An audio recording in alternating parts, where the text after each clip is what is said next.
O Senhor esteja convosco.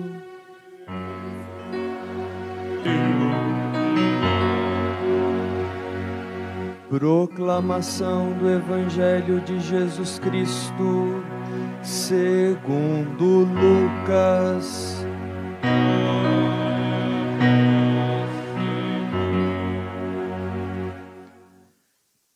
Naquele tempo, vieram algumas pessoas trazendo notícias a Jesus a respeito dos galileus que Pilatos tinha matado, misturando seu sangue com o dos sacrifícios que ofereciam. Jesus lhes respondeu: Vós pensais que esses galileus eram pecadores? Eram mais pecadores do que todos os outros galileus por terem sofrido tal coisa? Eu vos digo que não. Mas se vós não vos converterdes, ireis morrer todos do mesmo modo. E aqueles 18 que morreram quando a torre de Siloé caiu sobre eles, pensais que eram mais culpados do que todos os outros moradores de Jerusalém? Eu vos digo que não. Mas se vós não vos converterdes, ireis morrer todos do mesmo modo. E Jesus contou esta parábola. Certo homem tinha uma figueira plantada na sua vinha. Foi até ela procurar figos e não encontrou. Então disse ao vinhateiro: Já faz 3 anos que venho procurando figos nesta figueira e nada encontro. Corta-a, porque está ela inutilizando a terra. Ele, porém, respondeu: Senhor, deixa a figueira ainda este ano. Vou cavar em volta dela e colocar adubo. Pode ser que venha a dar fruto. Se não der, então tu a cortarás. Palavra da salvação.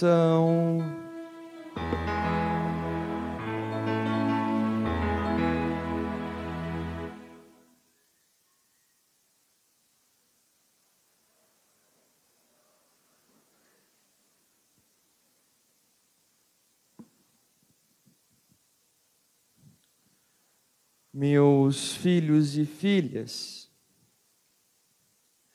quando nós olhamos, ou aqueles que nós consideramos homens e mulheres de Deus, que para nós vamos olhar para a vida dos santos, aqueles que responderam a Deus o chamado que Ele fez para que cuidassem do seu povo. E aí nós vamos ver muitos e muitos exemplos. Nós temos o exemplo de Madre Teresa de Calcutá, nós temos o exemplo de São Francisco de Assis, o exemplo de Santa Cecília, o exemplo de São João Maria Vianney, e de tantos outros e outras que, pela nossa fé, já contemplam Deus na eternidade e que nós temos devoção a eles. Mas nós precisamos tomar muito cuidado. Como assim? Nós podemos olhar e ver simplesmente o término dessa missão, quando as coisas já estavam realmente encaminhadas.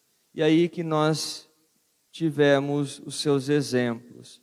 Madre Teresa de Calcutá cuidando dos mais pobres, dos pobres. São Francisco de Assis renovando a igreja no seu tempo.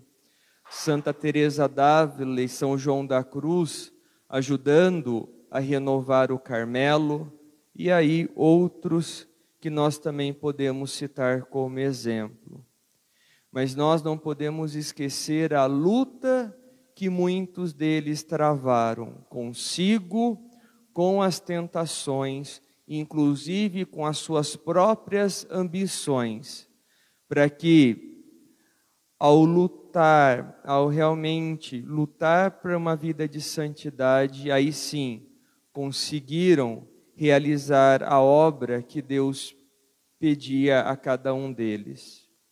E por que eu falo isso? Na primeira leitura de hoje, nós vamos olhar Moisés. Moisés que está apacentando ali o rebanho de Jetro, que era seu sogro. Mas por que Moisés estava ali nessa vida simples e não respondendo a Deus o chamado que fizera a ele?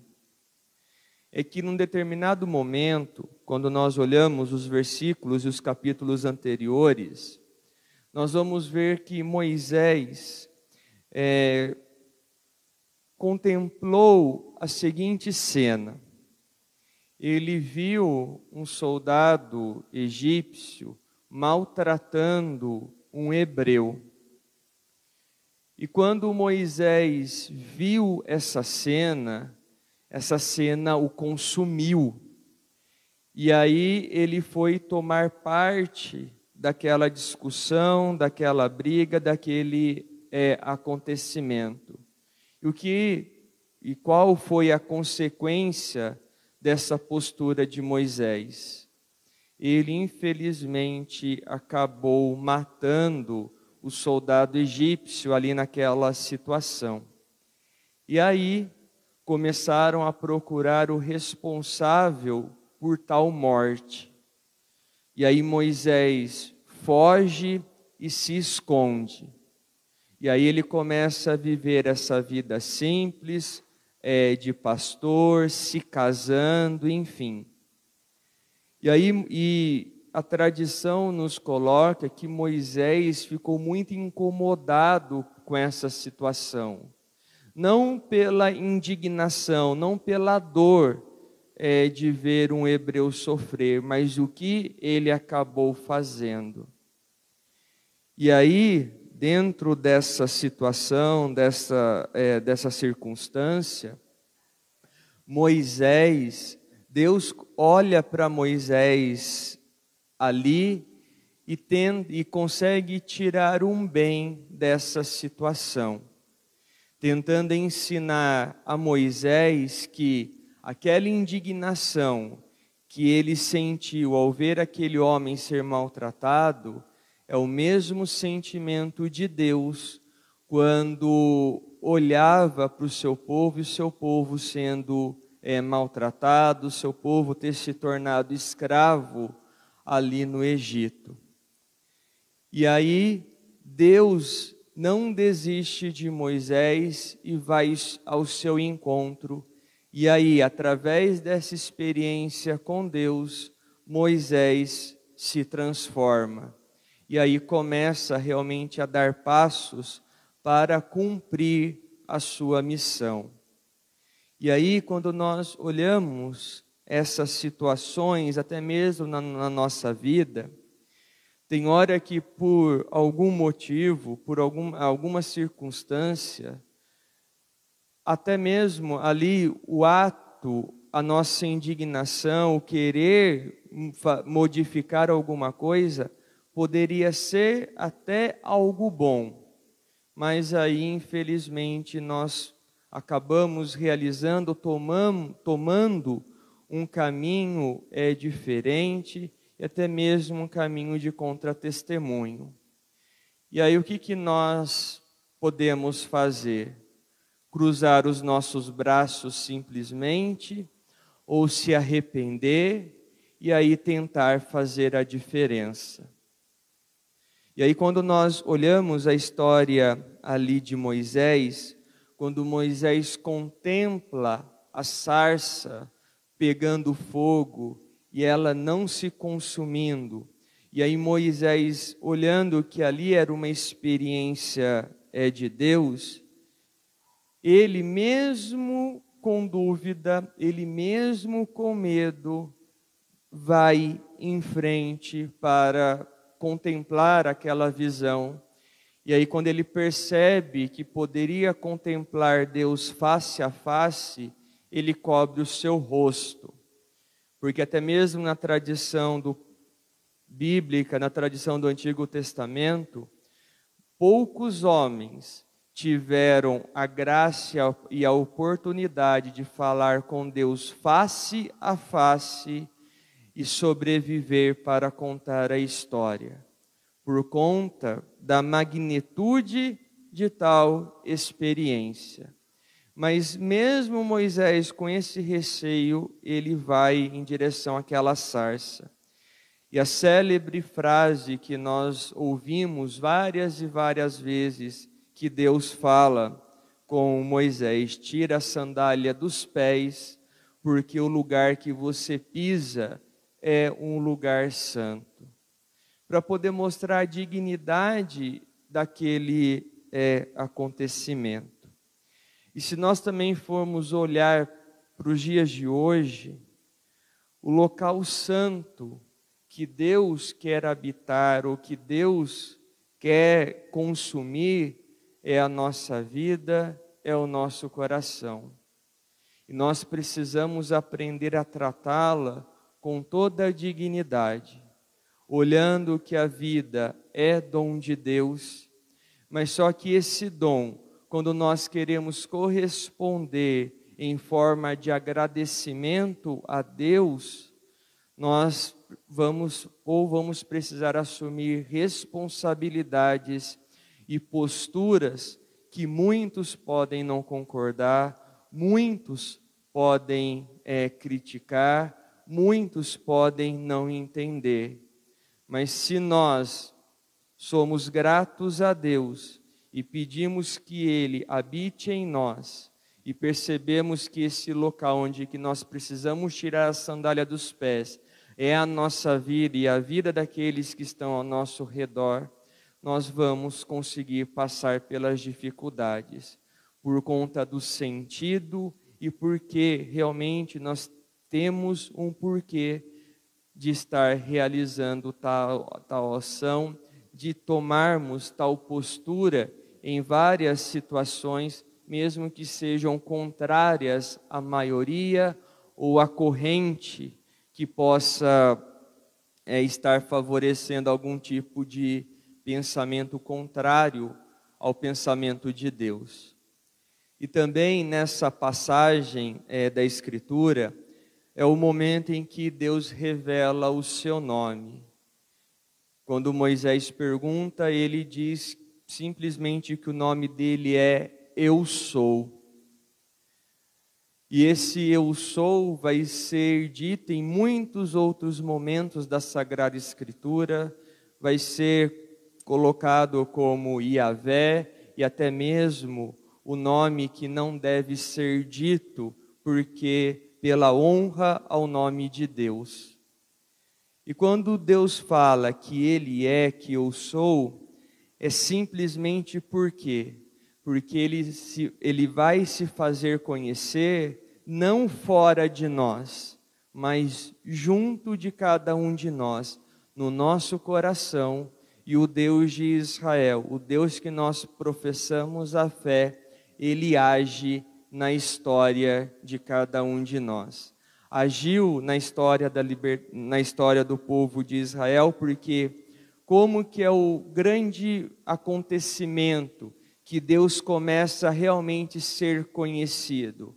É a libertação do povo de Israel do Egito.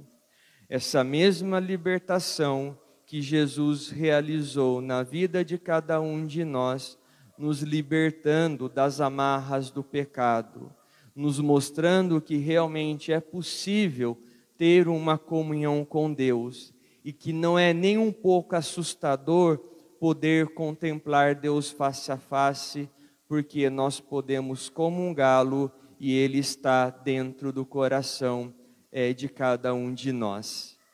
E aí, quando nós, continuando essa reflexão e olhamos para o Evangelho da celebração do dia de hoje, Jesus também quer se fazer conhecer, mas quer mostrar aos seus discípulos que Deus age na história sim, quando nós agimos também com responsabilidade. Por quê? Quando Jesus é questionado aqui no Evangelho sobre os homens que foram mortos ali por Pilatos, ou aqueles que foram mortos ali na construção ali da piscina de Siloé, eles queriam justificar a morte daqueles homens pelos pecados, pelos erros, pelas faltas, como se fosse simplesmente uma punição de Deus a eles. E Jesus responde com muita sabedoria e serenidade a esses homens. Em vez de olhar aqueles homens que foram mortos por Pilatos como questão de consequência de pecado, na verdade, quem agiu com irresponsabilidade foi Pilatos. Porque qual era o motivo de tirar a vida daqueles homens? E quando Jesus fala da questão da piscina ali de Siloé, é para poder dizer que aquilo foi uma fatalidade. Alguém pode não ter feito os procedimentos de segurança de acordo com aquela época, e aí aquilo desabou, e aí infelizmente acabou matando, ceifando a vida de 18 homens. Por que eu falo isso? Porque até mesmo nos dias de hoje, nós ainda teimamos de quando coisas que não nos agradam acontecem, quando o sofrimento bate à nossa porta, quando alguma dificuldade vem, seja para nós, ou seja na vida dos outros, o que nós costumamos falar? Foi vontade de Deus. Deus permitiu, Deus quis que as coisas fossem assim. E me desculpem, é impensável dizer que o Deus que foi revelado por Jesus Cristo como um Deus que é Pai, permitir, por exemplo, que uma criança passe o sofrimento de um tratamento de câncer, que uma mãe simplesmente perca o seu filho, ou que, por exemplo, que o desemprego bateu à nossa porta, para que Deus possa nos ensinar alguma coisa. Me desculpem, se Deus permitisse o que nós pensamos,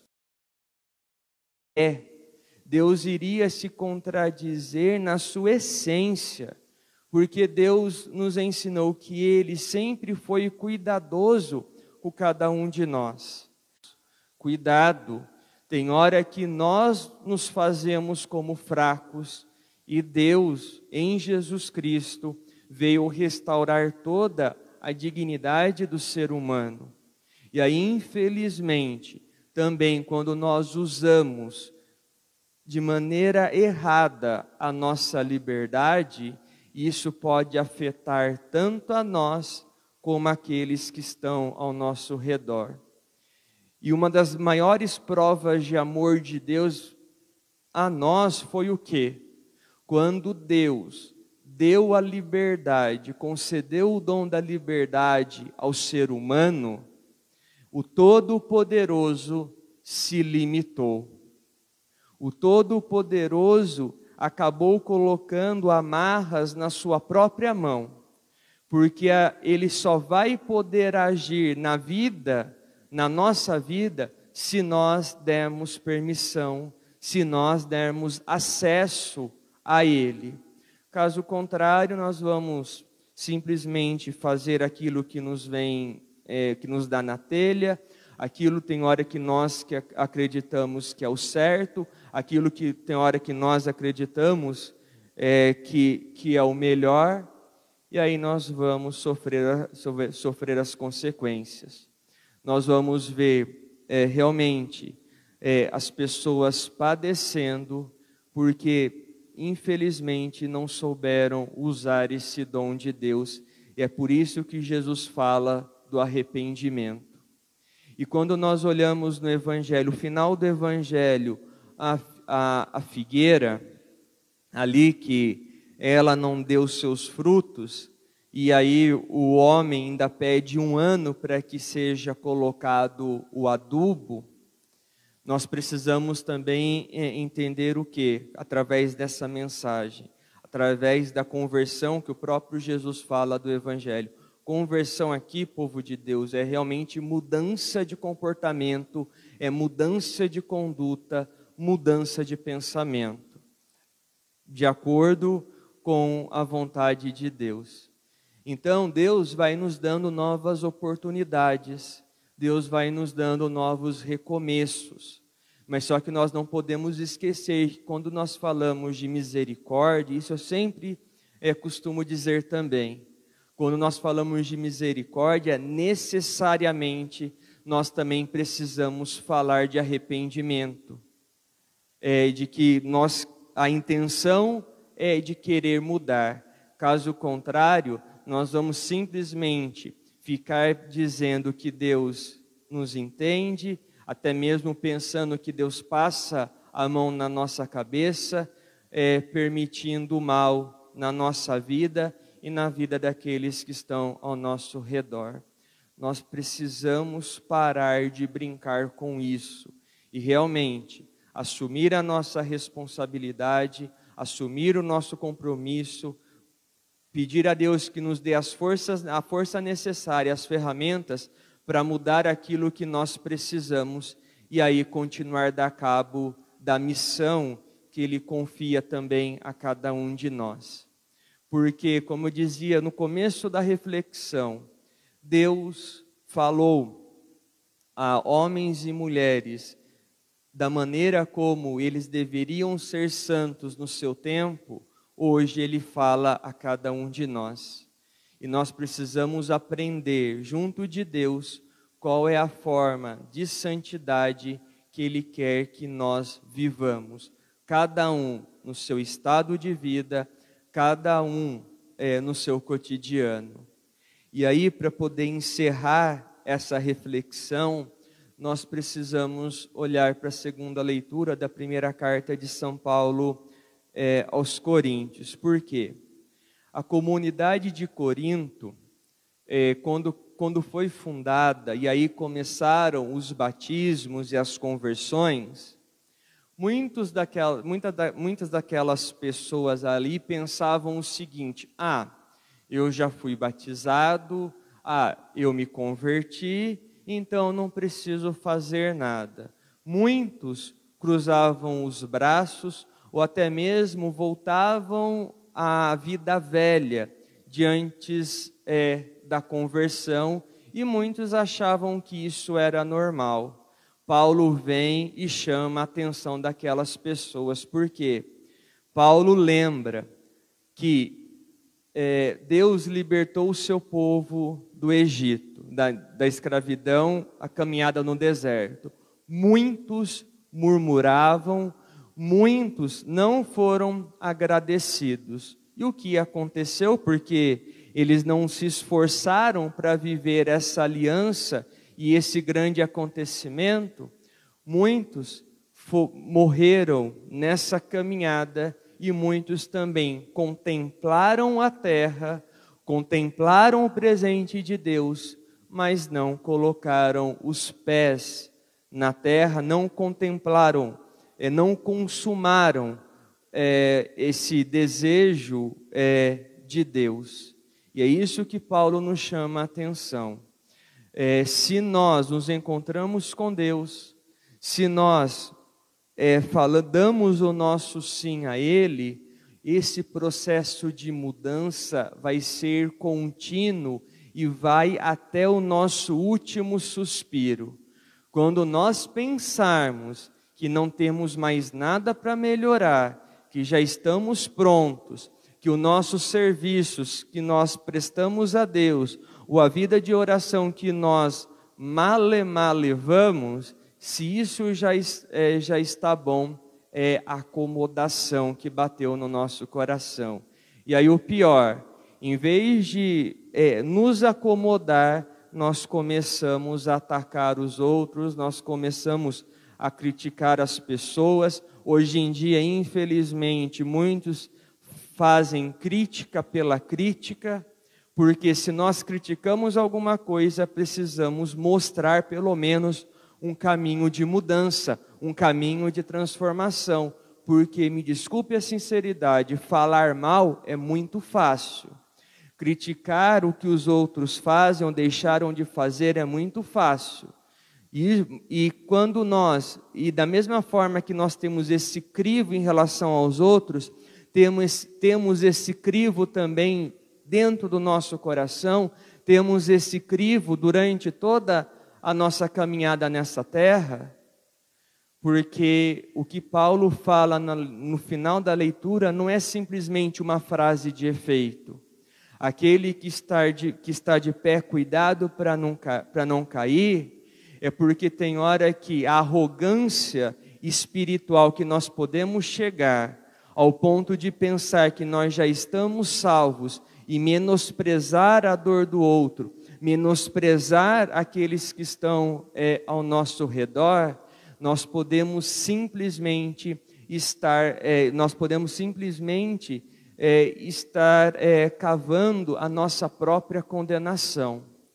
E quando nós olharmos o sofrimento das pessoas, seja aqueles que estão perto de nós, seja nos noticiários, enfim, se isso não nos consumir, se isso não nos fazer sair da nossa zona de conforto, e nós simplesmente dizer, não, é bem feito, mereceram, simplesmente abraçaram essa vida porque quiseram, porque não levaram em conta as oportunidades, é porque nós estamos no mesmo caminho. E se nós temos a coragem de pedir que Deus nos perdoe, que Deus olhe por nós, nós também precisamos ser essas testemunhas daqueles que estão ao nosso redor, aprendendo que o cristianismo é a ação de Deus se fazer conhecido através do estender a mão e não do julgamento e não da condenação. Que nesta Santíssima Eucaristia, no dia de hoje, nesse tempo de conversão que nós estamos vivendo, que realmente a nossa penitência, a nossa oração, o nosso jejum e a nossa mortificação possa realmente nos transformar. E quando nós não estivermos mais aqui nessa terra, quando lembrarem e olharem para nós, que eles possam dizer que nós também fomos homens e mulheres de Deus. Louvado seja nosso Senhor Jesus Cristo.